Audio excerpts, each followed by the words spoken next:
देखो collision theory, ठीक है ना, बैठ जाओ उधर। कॉलिजन थ्योरी में क्या होगा, it is based on KTG। ये किस में है, देखिए ये सबसे बड़ा थ्योरी किस में है, KTG पे। KTG होता है काइनेटिक थ्योरी ऑफ गैसेस। सबसे पहला पॉइंट बोलता है, समझ जाइए, लिख लीजिएगा बाद में, ठीक है। कॉलिजन थ्योरी क्या होता है, assumes molecules to be hard sphere. Collision theory का मानना है जो मॉलिक्यूल्स होता है वो क्या होता है, आपका हार्ड स्फीयर मानना होता है, जिसमें मान लो कोई रिएक्शन हो रहा है, A से B जा रहा है, A प्लस B से क्या बन रहा है, कोई प्रोडक्ट बन रहा है, सेकेंड ऑर्डर है, 2 पे हो रहा है। तो according to collision theory, in order to form a product, reactant molecule must collide with each other. Reactant molecule को सबसे पहले क्या करना होगा, कॉलिजन में जाना होगा। कॉलिजन होगा तभी क्या बनेगा, आपका प्रोडक्ट होगा। मतलब ये दोनों का आपस में कॉलिजन होना चाहिए, टकराव, तभी आपका प्रोडक्ट बनेगा। Second point, not all collision result in products formation, only few collision result in product formation and are known as effective collision. इसका मतलब हर कॉलिजन से आपका प्रोडक्ट नहीं बनेगा। कौन सा कॉलिजन से बनेगा, इफेक्टिव कॉलिजन से। जो इफेक्टिव कॉलिजन होगा वही रिजल्ट करेगा प्रोडक्ट को, ठीक है ना, हर कॉलिजन नहीं करेगा। For a collision to be effective, अब इफेक्टिव कॉलिजन क्या होता है उसके लिए देख लो। तो कोई कॉलिजन इफेक्टिव हम तब कहेंगे जब वो 2 बैरियर को क्रॉस कर जाए। क्या है मेरा 2 बैरियर, एक है एनर्जी बैरियर को क्रॉस कर जाए और एक है ओरिएंटेशन बैरियर। दोनों बैरियर को सेटिस्फाइड कर दे तो हम कहेंगे कि इफेक्टिव कॉलिजन हो गया। इफेक्टिव कॉलिजन होने के लिए क्या क्राइटेरिया है, एनर्जी बैरियर को दिखाना और ओरिएंटेशन बैरियर को क्रॉस करना इंपॉर्टेंट है।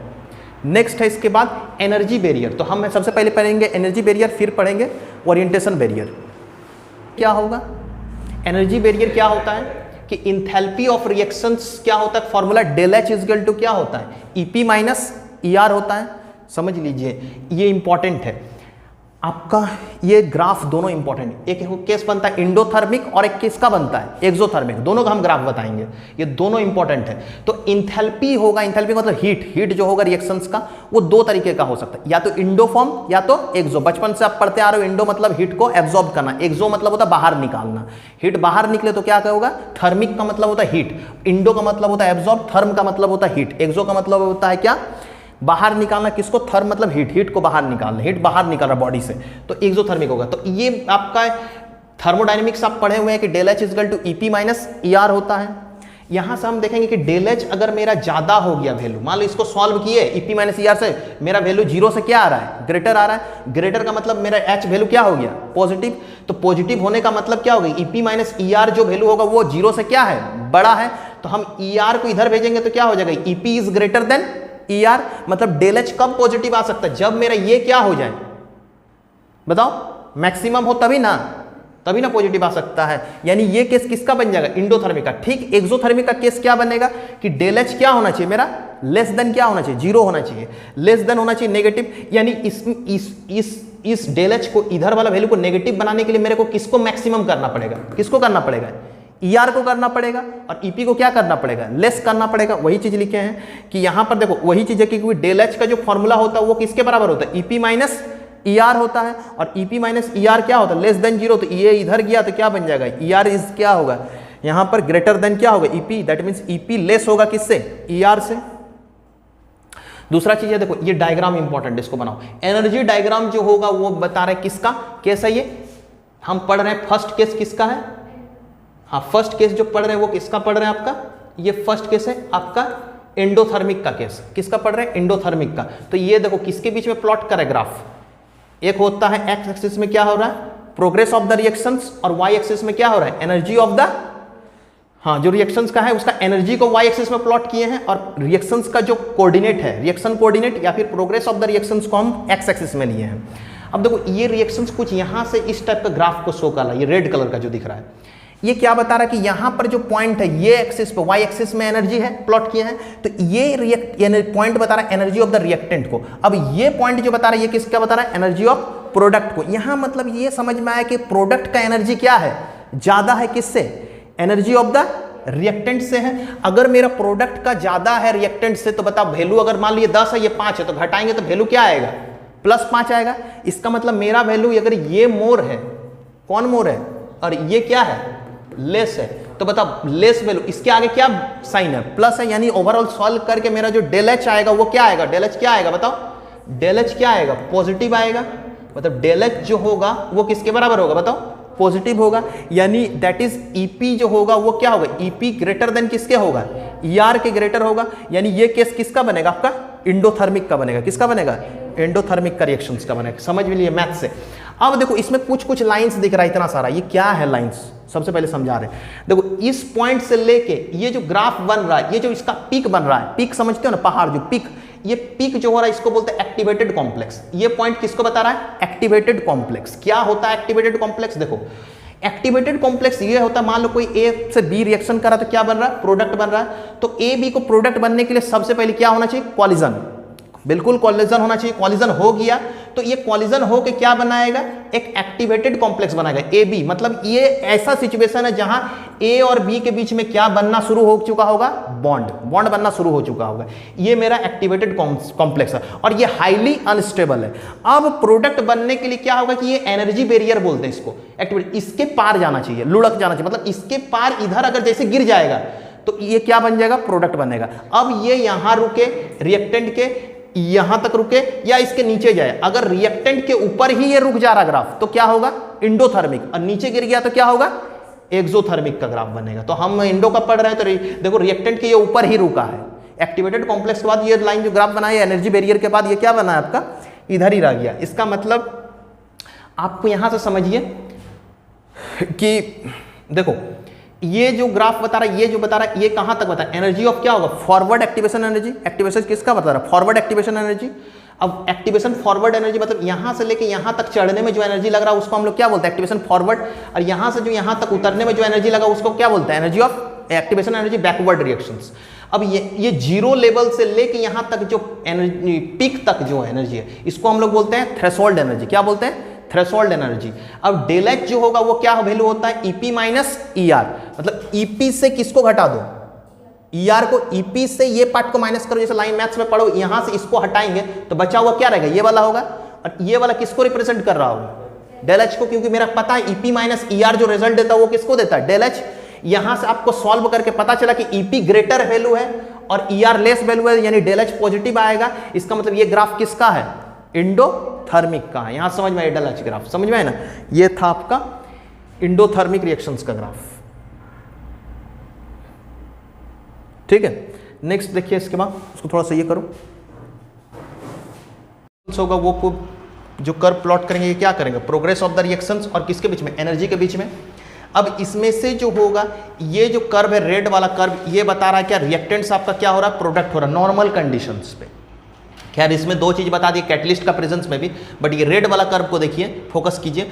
ये हो गया नॉर्मल कंडीशन पे, रिएक्टेंट से किस में हो रहा है? प्रोडक्ट में। तो यहाँ क्या दिख रहा है कि रिएक्टेंट का एनर्जी जो है वो ज़्यादा है और प्रोडक्ट का एनर्जी क्या हो रहा है? घट रहा है। इसका मतलब ये जो कर्व है, ये जो प्रोडक्ट बन रहा है, ये रिएक्टेंट के नीचे बन रहा है। इसका मतलब ये क्या हो गया? एक्सोथर्मिक का कर्व होगा। अब इसमें जो ये पीक है एक्टिवेटेड कॉम्प्लेक्स है। अब जीरो लेवल से जो एक्टिवेटेड तक का जो आपका एनर्जी लेवल है, ये थ्रेशोल्ड एनर्जी है। आपको पता है यहाँ से रिएक्टेंट से लेके जो एक्टिवेटेड एनर्जी कॉम्प्लेक्स तक का जो एनर्जी है, ये फॉरवर्ड है, एक्टिवेशन फॉरवर्ड एनर्जी। ये जो यहाँ से लेकर प्रोडक्ट से लेकर एक्टिवेटेड कॉम्प्लेक्स तक का जो एनर्जी है, ये क्या है? Activation energy for backward reactions है। ये दो चीज बैठता है। अब आपका बैठता क्या है कि इन दोनों का जो डिफरेंस होता है वो क्या होता है? डेल एच होता है, क्योंकि हमको पता है कि डेल एच जो होता है वो क्या होता है आपका? ईपी माइनस क्या होता है आपका? ईपी माइनस क्या बैठेगा? ईपी माइनस क्या होता है? Del H is equal to EP minus ER होता है। अब ईपी माइनस ईआर और दूसरा फॉर्मूला क्या होता है? EAF माइनस EAB के बराबर होता है, जिसमें हम देख रहे हैं कि EP मेरा कम है, ER मेरा क्या है? ज़्यादा है। तो बताइए ER ज़्यादा है तो उसके आगे क्या है? नेगेटिव है, यानी आपका जो डेल एच वैल्यू क्या आएगा? आपका नेगेटिव आएगा। यानी ये किसको रिप्रेजेंट करेगा? एक्सोथर्मिक रिएक्शंस को। ये डेल एच जो होगा ये क्या आ रहा है यहाँ पर? नेगेटिव आ रहा है। नेगेटिव का मतलब ये होता है आपका क्या है? एक्सोथर्मिक रिएक्शंस का ये ग्राफ है। समझ में आया?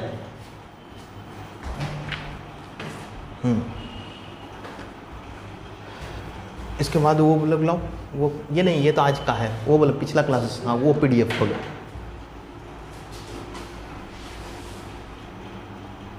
ठीक है, नेक्स्ट देखो डेफिनेशन देखो, ठीक है ना।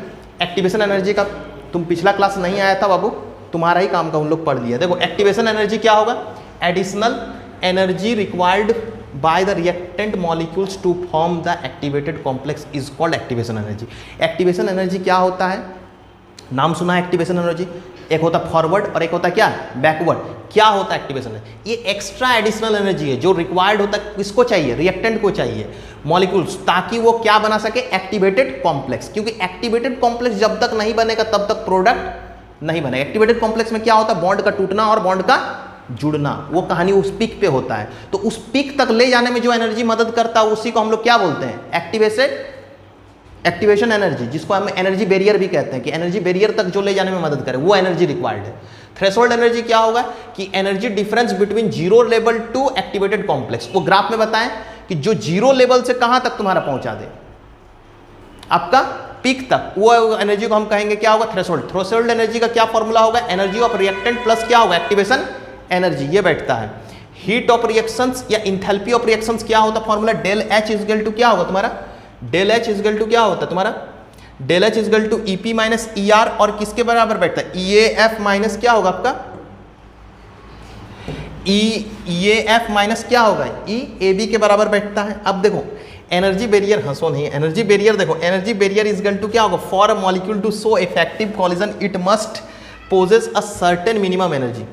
एनर्जी बैरियर क्या होगा कि वो एक बैरियर है, फाटक समझते हो ना, बैरियर का मतलब फाटक होता है, इसी तरह एनर्जी का फाटक है। जैसे हम बताएं ना, कोई भी रिएक्शन मान लो नीचे से पहुंचने के लिए, उसको पीक तक जाने के लिए कौन मदद कर रहा है, activation energy.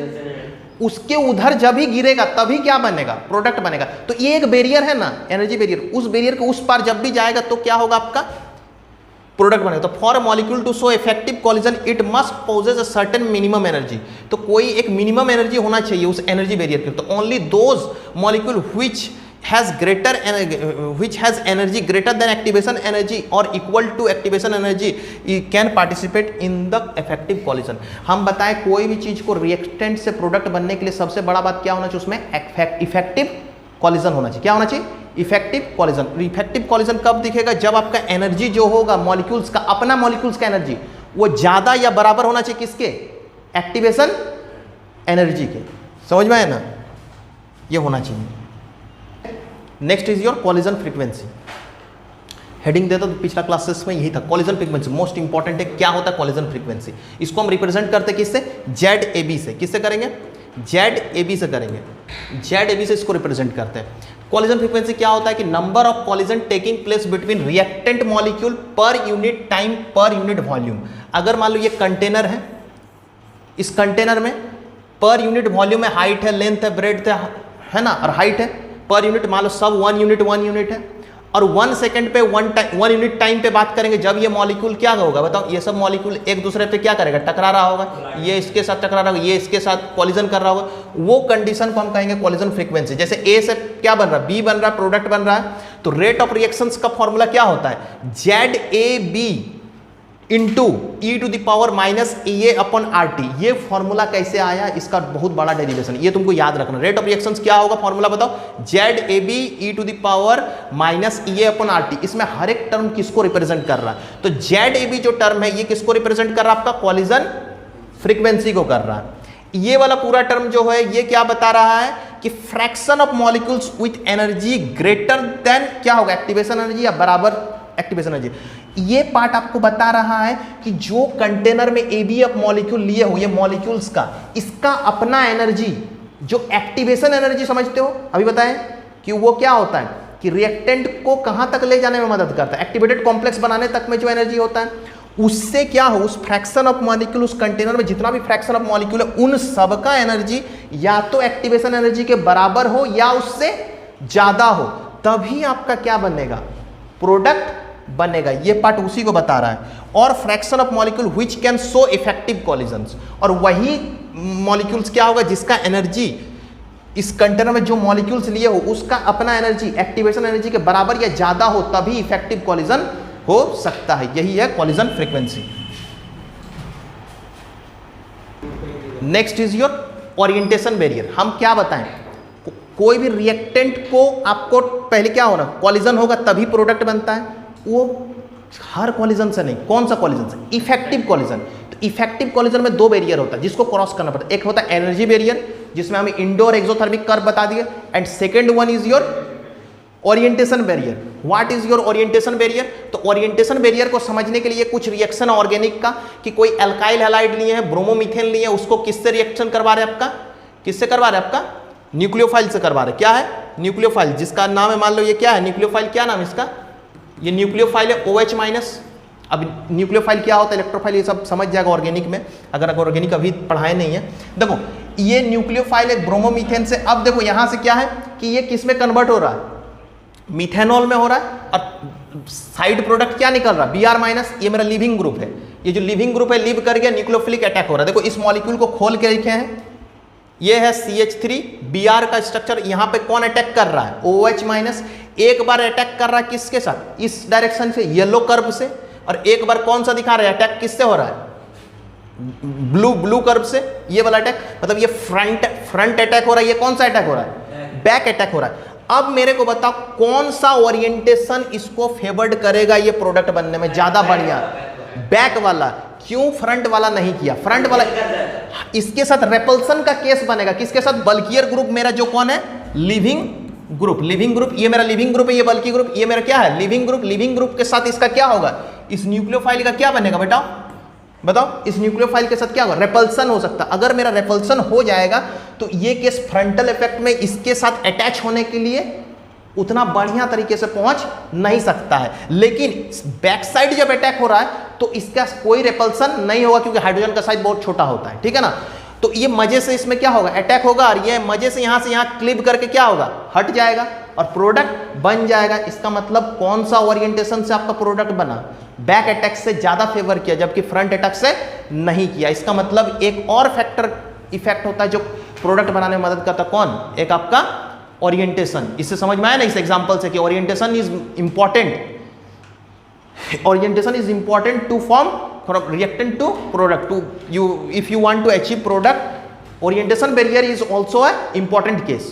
First one is your energy case and next second one is your orientation factor. तो यहाँ से हम समझ गए कि orientation factor भी important है। देखो अब ये अल्कोहल बन गया बैक साइड से, ये हो गया क्यों, क्योंकि सेकंड वाला कर्व में क्या है, प्रॉपर ओरिएंटेशन, और प्रॉपर ओरिएंटेशन से क्या होता है, इफेक्टिव कॉलिजन दे रहा है। और फर्स्ट वाला फ्रंटल अटैक हो रहा है, उसमें क्या हो रहा है, इम्प्रॉपर ओरिएंटेशन है, और ये क्या हो रहा है, हिंड्रेंस हो रहा है। ये कौन सा होता है, फ्रंट अटैक से। अगर ये फ्रंट अटैक कर रहा है और ये बैक साइड जा रहा है, ये कौन सा दिखा रहा है आपका, बैक साइड वाला केस में, बैक साइड में प्रॉपर ओरिएंटेशन और इफेक्टिव कॉलिजन हो रहा है, समझ में, इस वजह से ये दिख रहा है, समझ में है, ये बैठता है।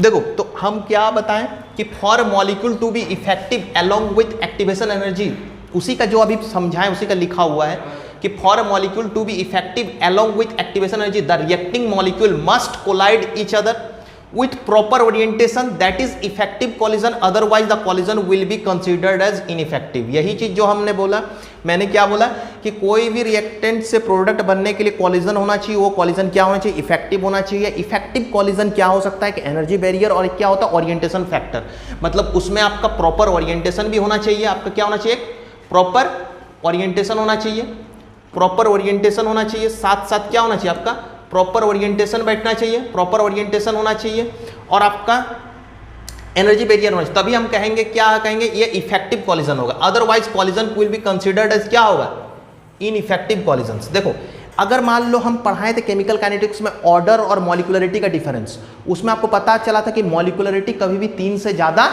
नहीं होता, 3 भी बहुत रेयर केस में दिखता है। क्यों होता, देखो यही कहानी है। ये मॉलिक्यूल है, मान लो एक साइड से ए आ रहा है टकराने के लिए, इससे कौन आ रहा है, बी आ रहा है, एक साइड से क्या आ रहा है आपका, सी आ रहा है, ठीक है ना।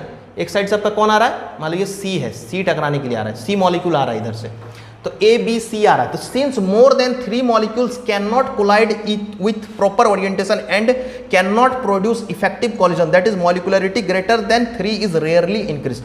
मान लो अभी तुम देखा, ये सबस्ट्रेट के साथ मैंने क्या लिया था, दो लिया था, तो मेरा केस क्या बना था, एक फ्रंट अटैक और क्या बन रहा था, बैक अटैक। तब इतना ओरिएंटेशन का फैक्टर आ जा रहा है। यहां पर तो कितना केस बन जा रहा है, 3 केस बन जा रहा है। तो क्या बताओ 3 केस में संभव है इफेक्टिव कॉलिजन, क्या हो सकता है, नहीं हो सकता है।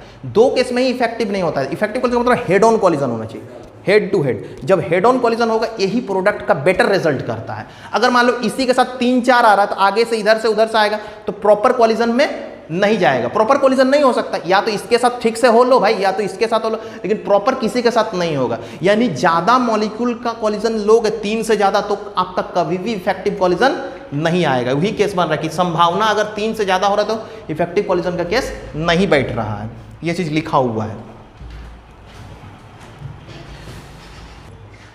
देखो तो हम कोलिजन थ्योरी से हम कह सकते हैं कि रेट जो होगा वो क्या होगा, पहले बताए थे रेट इज इक्वल टू क्या होता है, Z A B into E to the power minus E A R T था, ये रेट होता था कोलिजन थ्योरी का फॉर्मूला। लेकिन अब इसमें एक नया टर्म इंक्लूड हो गया जिसको हम लोग क्या बोलते हैं, पी। पी, ये पी क्यों आया इसके आगे में मल्टीपल, ये पी जो हो गया ये आपको बता रहा है क्या, ओरिएंटेशन फैक्टर। उसमें सिर्फ कौन सा फैक्टर था आपका, एनर्जी फैक्टर था, लेकिन कहीं पर भी ओरिएंटेशन फैक्टर नहीं था। अब यहां पर कौन इंक्लूड हो गया, ओरिएंटेशन फैक्टर। मतलब अब रेट में मजा आएगा हमको पहचानने में कि अब जो हम रेट समझेंगे वो दो चीज सा होगा, एक ओरिएंटेशन और एक कौन सा है, एनर्जी फैक्टर। उसका केस में जो कोलिजन थ्योरी बताया था उसमें सिर्फ एनर्जी फैक्टर था, इसमें पी जो हो गया ये पी इंक्लूड हो रहा है किसको, ओरिएंटेशन फैक्टर को समझाने